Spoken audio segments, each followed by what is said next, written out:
సూర్యకిరణాలు ఎంత బాగుంటాయి కదా, కానీ సూర్యుడు రాత్రంతా చీకటితో పోరాడుతున్నాడని ఎవ్వరు అనిపించదు. ఈ సూర్యుడు ఏం చేస్తాడంటే నిన్న సాయంత్రం తను అస్తమించిందని మర్చిపోతాడు. అందుకే మళ్ళీ పొద్దున్నే ఉదయిస్తాడు అన్నమాట. ప్రపంచం మొత్తానికి వెలుగులు పంచుతాడు. ఇదే తేడా మనకు అండ్ ఆ సూర్యుడికి. సూర్యుడు గడిచిపోయిన దాన్ని వదిలేసి ముందుకు వెళ్తుంటాడు, కానీ మనం రోజు పొద్దున్నే లేవగానే అవే పాత ముచ్చట్లను మనతో పాటు తీసుకొని వెళ్తాం.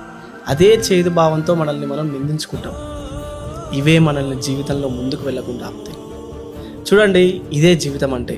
తప్పు అందరి వల్ల జరుగుతుంది. ఈ పేరు, రెప్యుటేషన్స్ అందరికి దక్కుతాయి. అందరి ప్రయాణంలో ఫెయిల్యూర్స్ కూడా ఉంటాయి. అందరూ చెడు రోజులను చూడాల్సిందే.